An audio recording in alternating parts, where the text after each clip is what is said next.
శ్రీచక్ర జ్యోతిష్య అభిమానులకు స్వాగతం. ఇప్పుడు రాహు గ్రహం ఒక ఫలితాలు చూద్దాం.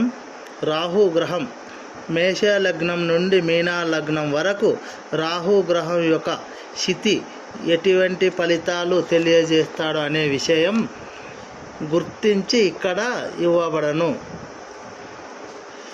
రాహు గ్రహం ఏ స్థానంలో స్థితి అయితే ఆ స్థానాధిపతి అలాగే నక్షత్రాధిపతి ఒక స్థితిని పరిగణలోకి తీసుకోవాలి.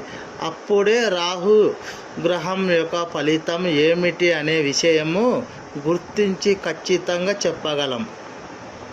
మేష లగ్నం రాహు గ్రహ లగ్నంలో స్థితి అయితే బాధలు, అనారోగ్య సమస్యలు, చెడు స్నేహాలు ఉంటాయి. వివాహం సమయంలో ఆటంకాలు వస్తాయి. రెండో స్థానంలో స్థితి అయితే మరణం గురించి భయాలు ఎక్కువగా ఉంటాయి.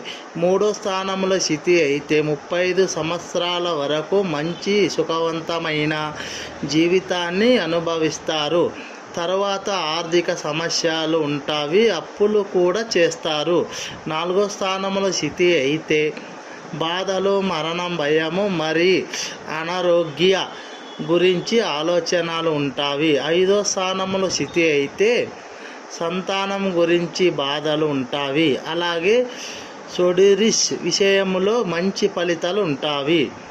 ఆరో స్థానంలో స్థితి అయితే స్థిరాస్తుల విషయంలో మంచి ఫలితాలు ఉంటాయి. ఏడో స్థానంలో స్థితి అయితే వివాహం సమయంలో ఆటంకాలు అలాగే కుటుంబంలో బాధలు మరి నష్టాలు ఉంటాయి. ఎనిమిదో స్థానంలో స్థితి అయితే వృత్తి ఉద్యోగాల్లో నష్టాలు మరి బాధలు కూడా ఉంటాయి. తొమ్మిదో స్థానాల్లో స్థితి అయితే తండ్రి అనారోగ్యం విషయంలో ధన నష్టం ఉంటుంది. 10వ స్థానంలో స్థితి అయితే ఆత్మిక విషయంలో మంచి ఫలితాలు ఉంటాయి. 11వ స్థానంలో స్థితి అయితే చెడు స్నేహాలు మరి చెడు పనుల ద్వారా ధనం సంపాదన ఉంటుంది.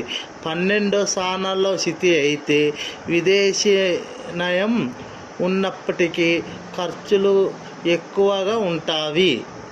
నా ఛానల్ నచ్చినట్లయితే సబ్స్క్రైబ్ చేయండి, లైక్ చేయండి, షేర్ చేయండి, మీ బంధుమిత్రులకు షేర్ చేయండి. నమస్తే సో మచ్. నెక్స్ట్ వీడియోలో మళ్ళా వృషభ లగ్నం